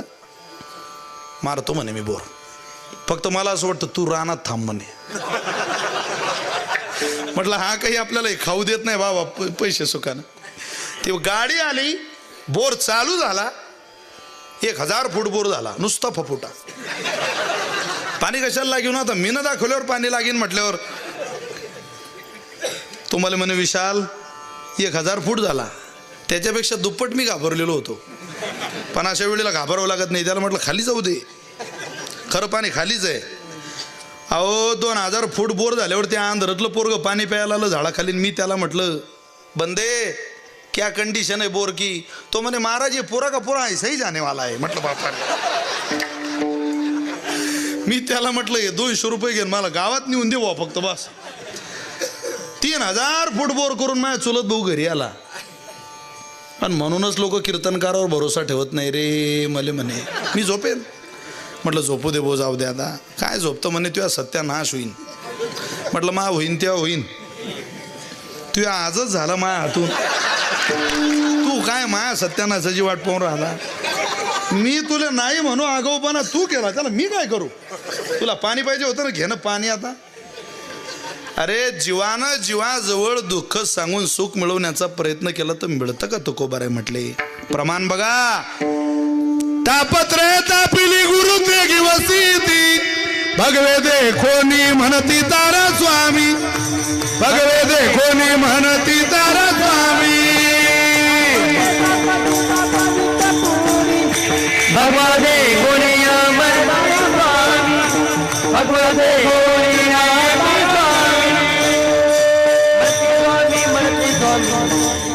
तारा स्वामी तारा स्वामी तारा स्वामी आमचं भाग्य उजळून द्या हो स्वामी. अरे किती रडगाणं गायलं म्हणजे तुझं भाग्य उजळेल. नाही रे बाबा, दाखवू नको तुझा हात कोणाला आणि तुझं चरित्र कोणाला, तुझं जीवन कोणाला. आषाढी एकादशी महाशिवरात्रीच्या घरी गेली म्हणते मला जीव घाल. तिलाही उपवास आहे, तुला काय जीव घालेल ती. जीवानं जीवाजवळ आपलं रडगाणं सांगू नये. या आसार सागरातलं दुःख असारे संसारे विषय विषसंगा कुलधिया क्षणार्धम क्षेमार्धम पिपत शुकगाथा तुलसुदान. श्रीमद भागवत महापुराण बोलतं जगातलं दुःख देवापेक्षा सुद्धा संतांना कळतं. त्यांना माहिती आहे जीवाला काय दिलं पाहिजे आणि तेच भाग्योदयापर्यंत घेऊन जातात. तुम्ही फक्त एक काम करा, ते हे जोडी संतपाय ते चरण तुमच्या आयुष्यात आणा. एवढंच करा. एकदा ते चरण सापडलं संपलं. तुम्हाला भाग्याचा पुन्हा शोध लागावला. जे ध्येय आहे ना ते सापडलं. ज्ञानोबारांचं चरण मिळाल्यावर काय अपेक्षा करता जीवनात. त्या सुरदासांचं चरित्र माहिती आहे तुम्हाला. कीर्तनाची फाळ वेळ माझ्या हातात नाहीये. तारीख घेताना काही पूर्ण अभंग सुटला पाहिजे असं ठरलं थोडीच आहे आपलं. वेळ संपली का कीर्तन संपलं. सुरदासांचं चरित्र तुम्ही ऐकलेलं आहे. बिल्वमंगल नाव होतं त्यांचं. खूप श्रद्धा भगवंतावर. एकदा ज्या चरणाची अपेक्षा आपण केली ते सापडलं की पुन्हा भाग्याची काही मिळवण्याची काही स्थापनेची काही आत्मसात करण्याची गरज राहत नाही. भगवंत प्रसन्न झाले आणि भगवंताने सुरदासांना म्हटलं. त्यांचं नंतरचं नाव सुरदास आहे. सुरदास मी आलोय बघ. आंधळे होते ते, डोळे गेले होते त्यांचे. हसायला लागले सुरदासजी. हो हो हो पाहतोय मी तुम्हाला पाहतोय. सुरदास डोळे नाही ना आणि कसा पाहतोय रे. ध्यान आले जे हास्य वदन त्यातोनी सांडोनी वदन केवळ हास्याचे करावे ध्यान हास्या माझी मन घालून या. आता मी तुमचं हसणं पाहतोय देवा. आता मी तुमचे डोळे पाहतोय देवा. आता मी तुमचे कान पाहतोय देवा. आता मी तुमचा कौस्तुभ मनी पाहतोय देवा. आता मी तुमच्या कृपेनं भरलेले डोळे पाहतोय प्रभू. आता मी तुमचं श्रीमुख पाहतोय देवा. आता मी तुमचे कुरळी कुरळी केस पाहतोय. तुमचा मेघश्याम वर्ण पाहतोय. हिऱ्यासारखे दात पाहतोय. कोटी सूर्याचं तेज माझ्या चेहऱ्यावरती झळकतंय. सुरदास आंधळा असून इतकं सगळं पाहतो. मागून घे काहीतरी तुला. काही नको देवा मला. अरे न मागता जितकं दिलं भगवंता आता काय मागू मी तुला. माग सुरदास माग. काहीतरी मागून घे. काही नको देवा मला. हे चरित्र उलट आहे. इथं माग म्हणतोय परमात्मा. मागणारी सुरदास आहे, देणारा देव आहे. तरी ते म्हणतं मला काही नको. आपण सप्ताह आयोजित करा. आपण लोकांना म्हणतो आम्हाला द्या आम्हाला द्या. ज्याला मागतोय तो देत नाही. आणि इथं मागणारा देणारा म्हणतोय मागा, तरी हे मागत नाही. काहीतरी मागा सुरदासजी. काही नको आम्हाला. खूप दिलंय देवा तो. अरे काहीतरी माग ना सुरदास. असं काय मी तुला आलोय प्रसन्न झालोय. एक काम कर, डोळे उघड, दृष्टी देतो तुला. अरे आंधळा असून इतकं पाहिलं. एकदा देखण्या डोळ्यानं ते कोळे कोळी पापनं बाजूला सार आणि माझं सगुण रूप निहाळ. ज्या रूपावर तू प्रेम करतो उघड डोळे सुरदास आणि बघ मला. ज्या ध्यानाची ज्या रूपाची तू आतापर्यंत उपासना केली ते रूप पहा. उघड डोळे. डोळे उघडले सुरदासांनी. डोळे आले त्यांना आणि डोळे भरून परमात्मा पाहला. घळा घळा घळा घळा पाणी व्हायला लागलं. वा वा वा. सुरदासजी म्हटले देवा आता एक मागू का. अरे डोळे दिल्याबरोबर लगेच मागायला लागला. म्हटल्यावर आता काय मागतो. मागू का सांग ना. मागा मागा. आधी मागा म्हणत होतो मागत नव्हता. आता तुम्ही मागायला तयार झालात ना. मागा तुम्हाला काय लागतं मी देतो. देवा तू दिलेले डोळे एकदा जसे दिले होते तसे काढून घे. आता नको. काय बोलताय सुरदासजी. आवडलं नाही काय सगुण रूप. खूप आवडलं देवा. मग डोळे का परत घ्या म्हणताय. देवा याची लागे वो तेजियले भोग, याची लागे वो केले नाना याग, याची लागी अष्टांगादी योग, याची लागी या विषयाचा त्याग हो, जन्मोजन्मांतरी केली ही सूचना, याची लागी ओ वसविले निर्जना, बक्षिले फळमूळ प्राशिले जीवना. हे सगळं याच रूपाकरता आम्ही ध्यान केलं होतं, याच रूपाकरता समर्पण केलं होतं, ज्या रूपाकरता इतके जन्म सहन केले आणि ते रूप आता पाहायला मिळालं. आज जीवनातला भाग्योदय झाला. अहो मग अजून पाहना नाही देवा, आता डोळे काढून घे. एकदा डोळे काढून घेतले की चिंता नाही रे राहणार या सुरदासाला की मी हे रूप सोडूनही दुसरं काही जगात पाहिलं. आता हे पाहिलं, जगात आता काही पाहण्याची गरजच राहिली नाही, म्हणून डोळे काढून घे. एकदा भाग्योदय झाला की पुन्हा अपेक्षा जिथे संपतात तोच खरा ओषकाल भाग्याचा असतो. एकदा भाग्योदय झालं की पुन्हा पुन्हा पुन्हा पुन्हा जिथं इच्छा निर्माण होतात ते भाग्य नाही, ते कल्याण नाही, ते भिवंडी आहे. कल्याण एकचदा होतं, एकदा झालं ना पुन्हा नाही. आता वर्तमान आहे, भाग्य आता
जसं अनेक टप्पे भाग्योदयाकरता घ्यावे लागतात तसं मोतीराम महाराजांनी चाल सुद्धा 3 टप्प्यात म्हटली. उजळले भाग्य आता अवघी चिंता वारी. आता पायऱ्या चढत चढत आलो आणि आता भाग्य उजळलो हो. आता काय अवघी चिंता वारली. आता जिथं चिंता गेली तिथून निघायचं कसं. येतो निया नुटवू माथा मरणा वाचोनी सर्वथा. जीव जाईपर्यंत आम्ही इथंच असणार आहे. आता तुका म्हणे संतापायी जीव ठेविला निश्चयी. ठरवा कुपटेकर, आम्हाला याच चरणाचा आश्रय घेऊन आयुष्य काढायचंय, अन्यत्र कुठं जाता. सुख बदलत नसतं. डुकराला गावाबाहेरची घाण खाताना जितका आनंद होतो तितकाच तुम्हाला मला गुलाबजाम खाताना आनंद होतो. आनंद बदलत नाही. असं कल्पना करू नका की आम्ही खूप सुखी आहे. अरे बायकोच्या हातात हात घालून जितकं फिरायला आपल्याला बरं वाटतं ना तितकं डुकराला त्याच्या डुकरिणी बरोबर नदीच्या काठानं फिरताना बरं वाटतं. यात काही तफावत नसते. पण त्याला कळतं का भाग्य कशाला म्हणता. अरे एका गाईचं बच्चे ज्यावेळेला आपल्या आईवर उडी हाणतं त्यावेळेला कळत नाही त्याला ही माझी माय आहे. ती तुम्हाला मला कळतं. म्हणून ज्याला इतकं ज्ञान आहे त्यानं खरी भाग्याची ठेव शोधा. जुनाट जुगादीचे नाणे बहुता काळाचे ठेवणे. लोपले होते पारिकेपणे ठाव चळणे चुकविला. बरं झालं सुशिला होता सासुरवास. बहुतांचा बहुत दिस बहुकामे पुरविला सोस. आता उदास आपुल्या ते. पण आज ही कृपा आमच्यावर कोणी केली असेल तर गुरु हा संत कुळीचा राजा. गुरु हा प्राण विसावा माझा. काय केलं त्यांनी. काय आकाशी गुरुपदेशी तारक मंत्र दिला मासी. बाप रखुमा देवी वरासी ध्यान मानसी लागले. गुरु सुखाचा सागरू गुरु प्रेमाचा गुरु गुरु धैर्याचा डोंगरू. कदा काळी डळमळे ना जेव्हा जेव्हा जीवनाची घडी बदलण्याची वेळ आली तेव्हा आमचा सांभाळच ज्ञानोबारायांनी केला, आमचा सांभाळच संतांनी केला, त्या चितकला मुक्ताबाईने केला. आता आम्ही ठरवलेलं आहे, येतो नियान उठवू माता, आता इथून मस्तक उचलायचं नाही, काहीही झालं तरी उचलायचं नाही. मरणा वाचोनी सर्वथा, इथं मरण आलं पाहिजे, मृत्यू आलाच तो इथं यावा, अन्यत्र तो कुठे येऊ नये. ज्ञानोबाराय तुकोबारांचं भजन करता करता महाराष्ट्रात आलेलं मरण किती भाग्याचं असेल. आपल्याला यावं. माणसं नको त्या गोष्टीचं ध्यान करत करत करत करत मरता. अरे जीवन चाललं लोकांचं शोधण्यात, काही मला चांगलं मिळेल का, मिळेल का, मिळेल का. वक्ते बाबा सांगायची इथं कोणाला मिळालं. वक्ते बाबा एक उदाहरण द्यायचे, म्हणे प्रेत यात्रा चालली होती, ऐका संपलं कीर्तन. प्रेत यात्रा चालली होती आणि त्या प्रेत यात्रेत मरणाची गर्दी. एक जण त्या प्रेत यात्रेत घुसला आणि त्यानं पाहिलं काय लोक आले हो, कोण मोठा व्यक्ती वारला असेल, काय समाज गोळा झाला. त्यानं विचारलं का हो कोण वारलं भाऊ. ज्याला विचारलं तो म्हणे त्या 4 खांद्यांच्या वरती जो आहे ना, मा अंदाजानं तोच वारला असावा. अरे म्हणजे तुला काही बुद्धी येईल काय उत्तर देताना, नीट उत्तर दे. तो म्हणे तुम्ही पुढं जा, मग मला माहिती नाही. तो पुढं गेला आणि त्याने एक माणूस पाहिला, एकाच्या हातात मडकं होतं आणि त्याच्याच दुसऱ्या हातात कुत्रं होतं. म्हणजे उजव्या हातात मडकं आणि डाव्या हातात कुत्रं, मडकन कुत्रं, मडकन कुत्रं. तर त्याच्याकडे गेला आणि म्हणे भाऊ मडकं. हो म्हणे आपली बायको वारली म्हणून मडकं घेतलं. बरं कुत्रं. तो म्हणे तेच तिला चावलं. आता अडचणीच्या काळात जे इतकं आपल्या मदतीला धावून येतं त्याला वाऱ्यावर कसं सोडता. म्हणून मी आपलं त्याला घेऊन चाललो स्मशानभूमीपर्यंत. तो विचारायला आलेला म्हणे कुत्रं तर कामाचं आहे राजा आहे. चालूनच राहिले. मी काय म्हणतो, म्हटले काय 2-4 दिवस हे कुत्र द्या तुम्ही आपल्याला. तो म्हणे भाऊ हे मागचे काही अंत्यविधीला आले नाही, यातली निम्मे कुत्र्याला जेला फक्त रांगेत उभे दे, तुम्ही मागं थांबा, मागं थांबा, मागं थांबा. अरे बाबा इथली चिंता संपवण्याकरता लोक रांगा लावून उभे तरी चिंता सरत नाही. पण एकदा त्यांच्याजवळ गेलो, अवघी चिंता वारली. अवघी चिंता जन्मच घेत नाही असं ठिकाण म्हणजे संत जीवन आहे. अरे देवाला म्हणावं लागतं तिथं, देवा जरा नांदावं वाटतंय का सुखी. हा ना देव म्हटलंय, भगवान म्हटले खूप कामं करून करून दमलो मी या भक्तांचे, मला जरा पारतंत्र्यात नको स्वतंत्रात नांदायचंय. मग ये घे गा देवा आशीर्वाद, घे गा देवा आशीर्वाद, हे गा देवा आशीर्वाद, हे गा देवा आशीर्वाद. नांद मुझ्या भाग्याने, नांद मुझ्या भाग्याने, घे गा देवा आशीर्वाद, घे गा देवा आशीर्वाद. नांदे आपल्या आशीर्वाद, नांदे तुझा आशीर्वाद, घे गा देवा आशीर्वाद, आशीर्वाद, आशीर्वाद, आशीर्वाद. म्हणून देवाला जिथं आपलं भाग्य उजळून घ्यायला जावं लागताना कुमठेकर त्याच चरणाजवळ जा आणि म्हणा हे आमच्या जीवनाचं सर्वस्व आहे. बस आता इथून आम्ही मस्तक उचलणार नाही. का तुकोबार आहे, तुमच्या मनाने जर तुम्हाला काही त्रास दिला तर आम्ही सांगू त्याला, होई बळकट माझ्या मनारे तू धीट, येथो नियान उठवू माता, मरणा वाचोनी सर्वथा. म्हणा वळवळ वळवळ करू नको, आता तिथंच थांब.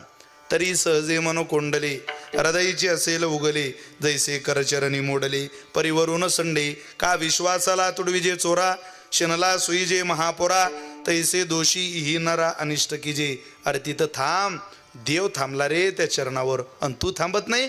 बघ प्रेमाचा जिवाळा पूर्ण भावार्थाची ऊन खून जाणता मी एक श्रीकृष्ण जाण इतरासी जाण कळेना मज गोपिकांची कोण गोडी त्यांच्या निज प्रेमाची जाती चोखडी या लागी मज त्यांच्या आवडी अति गाडी उद्धवा कुब्जा काय सुंदर होती तिच्या प्रेमाची मज प्रीती राधा प्रार्थी मी वना प्रति काय विषयासक्ती लागोनी काय भक्ती केली गोपाळी काय ती सोळी की ओळी त्यांचे उचिष्ट मी कवडगिडी प्रेम सम्मिडी डुलत पांडवांच्या बाचे मी काय लागे त्यांचे बेमटे सोशे अनेगे मी तो सुदाम्याच्या पाया लागे काय त्याचे निपांगे पांगलू काय माझी क्षण झाली शक्ती त्या गोपिका मज दावी बांधिती त्यांच्या निज प्रेमाची जाती मी सोयी श्रीपती पोखितो मी काय अन्नासी दुकाळलो तो यज्ञपत्न्यासी मागू गेलो मी तो भावार्थाचा भुकेलो प्रेमाच्या पावलो पाहुणेरा अरे ते प्रेमाचं ठिकाण आहे कुलूप लाव जरा इकडं तिकडं पळापळी करू नको होई बळकट माझ्या मना रे तू धीट येथून यान उठवू माथा मरणा वाचोनी सर्वथा कीर्तनाची वेळ संपली अगदी वेळेत आपण कीर्तन चालू केलं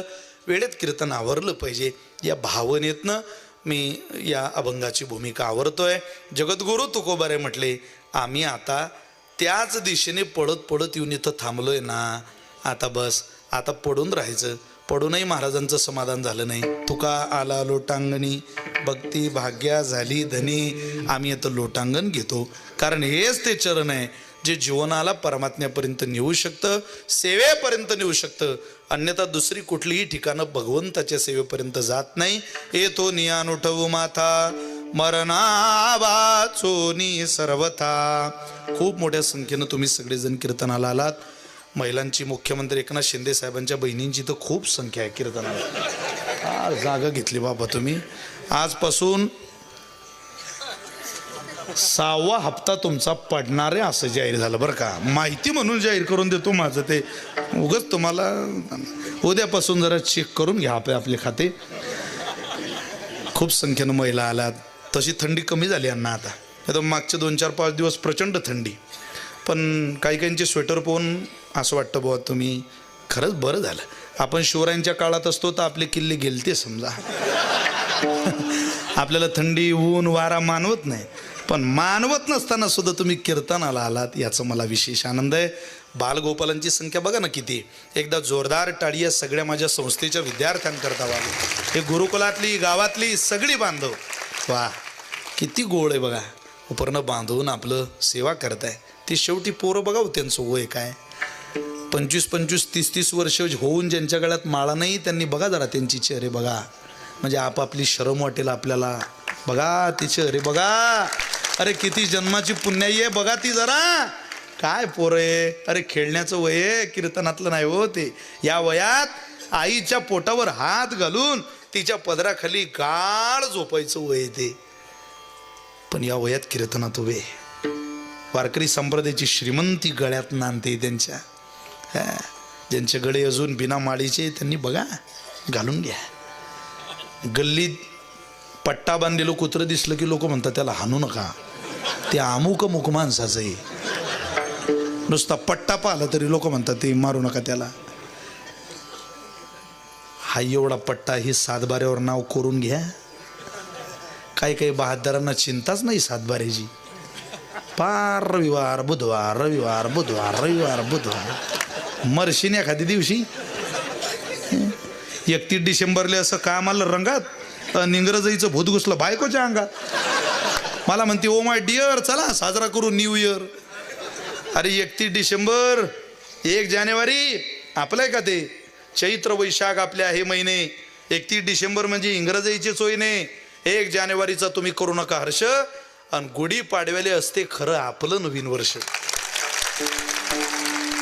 संस्कृती सोबत थोडी नाळ ठेवा जोडून आणि डोक्याला नका बांधू पाटील कमरेचं सोडून अरे इज्जत इज्जतीला शोभा देते जरा महिलांनी आपापल्या पोरांच्या हातात ज्ञानेश्वरी द्या गाथा द्या अमृत अनुभव द्या ठेवून द्या वैभवलक्ष्मीच्या पोथ्या आता काही गुण येणार नाही त्यानं ज्ञानेश्वरीच गुण आणेल तुमच्या पोरांना आता द्या या चिमुकल्यांच्या हातात दिवसभर ज्या बाईच्या हातात रिमोट आहे ती बाई रात्री म्हणते मुझे नींदा नाही मुझे चैन नाही कांदे लावेल ये ना जरा 3 दिवस झोपशील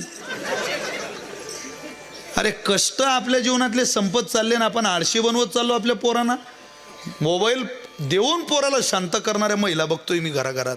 तुमचं पोरग तुम्हाला शांत करायला मोबाईल द्यावा लागतोय हातात, त्याच्यावर कोण तुम्हाला माय म्हणेल?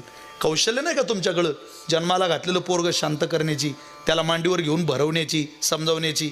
काय तुम्ही मी लहानाचे मोठे झालो त्यावेळेला आमच्या आजीनं आमच्या आईनं आपल्या आईनं आपल्या हातात खेळणं दिलं मोबाईल नावाचं? अरे तुमचा आवाज ऐकला की तुमचं लेकरू झोपलं पाहिजे, इतकी सवय लावा त्याला, इतकी शिस्त लावा त्याला. जुन्या लोकांच्या आठवणी काढा जरा. दया अंतःकरणात धारण करा. कुटुंबाला वेळ द्या, सासू सासऱ्यांना वेळ द्या, विनय घरात ठेवा. दररोज आठवड्यातून एकदा तुमचा मालक आणि तुमचा दीर सोबत जेवणाला बसवा. घरं सांभाळा, घरं फोडू नका. एकत्रित कुटुंब पद्धती ठेवा. कुटुंब एक असलं पाहिजे, भरलेलं असलं पाहिजे सुखानं. चिल्ले पिल्ले कल हल्लोळ आवाजच आवाज पाहिजे घरात नातवंडांचा. हे घर बघा, म्हातारपणातला सगळ्यात चांगला मित्र नातू असतो. म्हातारपणातली चांगली हक्काची मैत्री नात असते. कुमटेकर पारमार्थिक साधनेतून तयार करा. ते बिघडवू नका घर. खूप कीर्तन ऐकायचे, माना डोलवायच्या, याचं नाव नाहीये परमार्थ. हा लाखो रुपये खर्च आहे. मी तसं आलो नाही इथं. मी प्रामाणिकपणाला कबूल करणारा माणूस आहे. हे काय झाकून ठेवायचं काम आहे का? हा लाखो रुपयाचा खर्च केवळ कानाचे चोचले पुरवण्याकरता जर कीर्तन ऐकत असाल, कशाला गर्दी करायची? तरणे पोरं कीर्तनाला येतात. नाही नाही, आम्हाला आनंद वाटतो. अरे पण तुमची शोभा लिहिलेली, राजी लिहिलेली गाडी बिअरबार पुढे लागलेली दिसते मित्रा. नको लावू तिकडं तिला. अरे वळव इकडं मोर्चा. चांगले चांगले गेले त्यात. तू काय म्हणतो शिवजयंतीला राजे पुन्हा जन्माला या? कशाला राजांना त्रास देतो आता? आता राजे या महाराष्ट्रात जन्माला आले तर आपल्या मावळ्यांची सोडवता सोडवता अख्खे आयुष्य चाललं जाईल महाराजांचं. परकीयांशी भांडण्यापेक्षा स्वकीयांशी लढावं लागेल माझ्या राजाला. काय आयुष्यभर त्रास द्यायचा आहे का शिवबांना पुन्हा? स्वराज्य घडवलं, सुराज्य बनवून आपल्या ताब्यात दिलं. आपल्या लेकरांनी इतकं बिघडवलं की आता किंमत राहिली नाही. खून काय, दरोडे काय, मस्ती काय, उन्माद काय, पोरं काय दारू पितील इतके व्यसन पोरी करताय. जरा जा पुणे मुंबईत, एक मुस्लिम समाजाची पोरगी दिसणार नाही तुम्हाला पबमध्ये जाताना. सगळ्या हिंदूच्या पोरी दिसतील. तुम्हाला काय वाटतं बरं चाललंय? जरा शोधा. वारं पुणे मुंबईत आहे, तुमच्या घरात येऊ देऊ नका. मनोरंजनाकरता कीर्तन ऐकणं तुम्ही ज्या दिवशी बंद कराल त्या दिवशी या महाराष्ट्रात संत विचाराची क्रांती होईल. ते तुम्ही कीर्तनात ठरवून आलं पाहिजे. काय अभंगाचा उपक्रम उपसंहार आहे? अभंग घेतलाय म्हणजे चाललंय काय? उपक्रम काय, उपसंहार काय, या अभंगाचा उद्देश काय, या अभंगाचं चरित्र काय, या अभंगाची भूमिका काय, हे कळाली पाहिजे ना तुम्हाला. तुम्ही ओवे ऐकले पाहिजे, तुम्ही प्रमाण ऐकले पाहिजे, तुम्ही श्लोक ऐकले पाहिजे. तुम्ही महाराज कोण्या गाडीतून आले ते पाहता आणि खुश होता. अरे काय दिवस आले या राज्यात. ते इथं काय सांगताय ते बघा ना. तुम्ही तुमच्या उद्धाराकरता शोधा ना काहीतरी. मी माझं शोधतो, तुम्ही तुमचं शोधा. माझं ऐकून तुमचं नाही भलं होणार काही. तुम्ही ज्ञानोबारांचं ऐका, तुमचं भलं झाल्याशिवाय राहणार नाही. ज्ञानोबारासारखी कृपाळू माय नाही महाराज. जा संतांकडं आणि तिथं जीवन त्यांच्या चरणावर वाहा. काही नको आम्हाला. दया अंतःकरणात धारण करा. मृदू बना देवाबद्दल. मृदू झाला की मनुष्य कृपा करत असतो. अरे पूर्वी माणसं शेताला जायची, वाकड्या दांड्याची 2 कंस घेऊन घरी यायची आणि मारुतीरायाच्या मंदिरात खोसून ठेवायची. ते मारुतीरायाच्या मंदिरात खोसलेले कंस पाहिले की नातू म्हणतो, बाबा या कंसाचं मंदिरात काय काम आहे? थांब बाळा. अरे वाकड्या दांड्याची 2 कंस मंदिरात घातली की तुला मे महिन्यात कळेल या कंसाचं काय काम आहे. उन्हाळ्यामध्ये पाखरांनी यावं, हनुमंताच्या मंदिरात घुसावं आणि एक एक दाना त्या वाकड्या दांड्याच्या कंसातल्या ज्वारीचा खावा. त्या वाकड्या दांड्याच्या कंसातल्या ज्वारीचा दाना ज्यावेळेला पाखराच्या पोटात जायचा ना कुमटेकर, त्यावेळेला तुमच्या माझ्या आजोबाला असं वाटायचं आमच्या शेतातल्या ज्वारीचा दाना पाखराच्या नाही हो, पांडुरंगाच्या पोटात चाललं की काही. इतकी दयाळू होती माणसं, दया होती.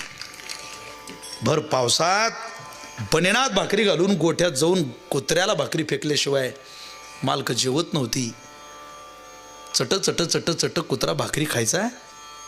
ते कुत्र्यानं भाकरी खाताना असं वाटायचं त्यांना देव भाकरी काही खातोय की काय. इतका आनंद व्हायचा महाराज.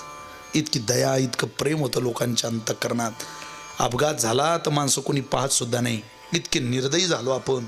त्या निर्दयी जगात आपल्यावर कृपा व्हावी कशी?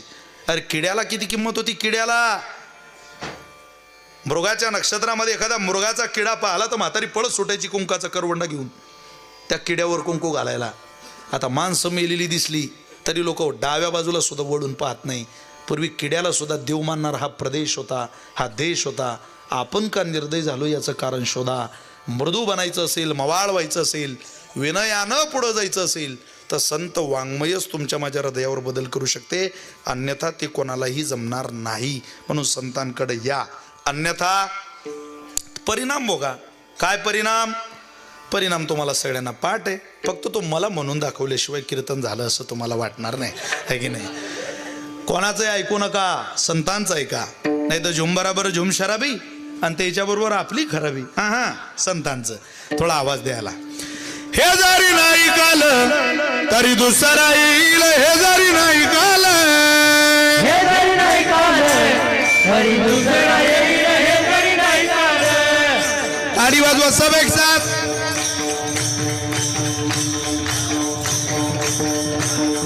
सरत शेवटीवा काळ बांधून नेईल, सरत शेवटीवा काळ बांधून नेईल, शेवटी बा काळ बांधून नेईल, शेवटी बा काळ बांधून नेईल. एका जनार्दनी आमच्या काय बाजाईल, एका जनार्दनी आमचे काय बाजाईल, काय बाजाईल, काय बाजाईल, काय बाजाईल. बाजाईल.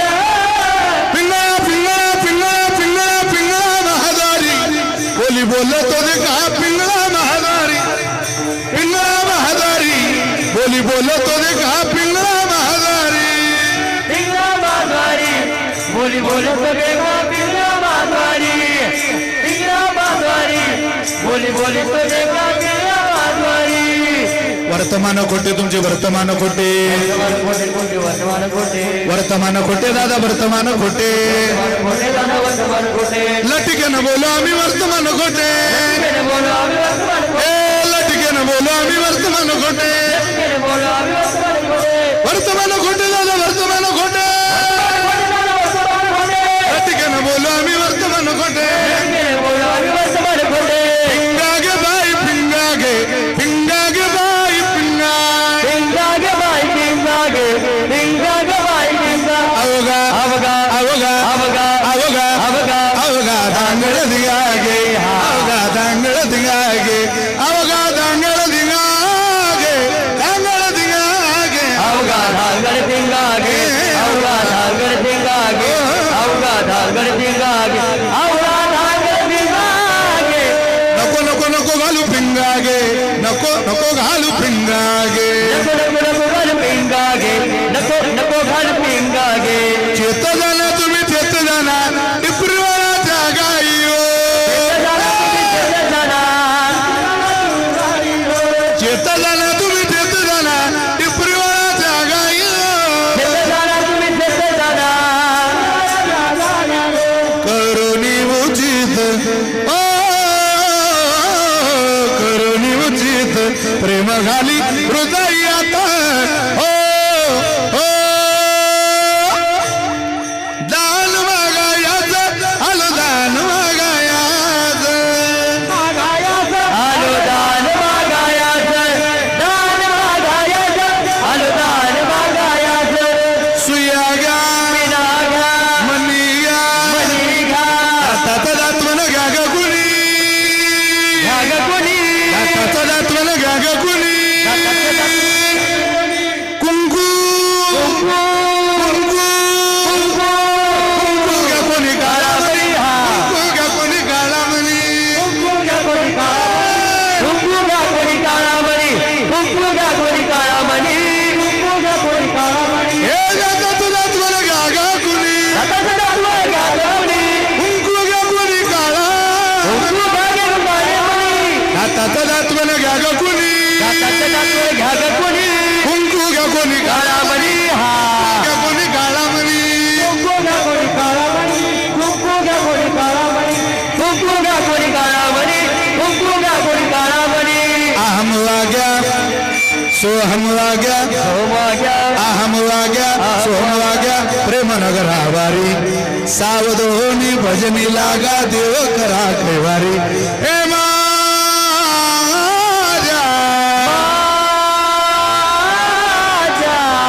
हे माझ्या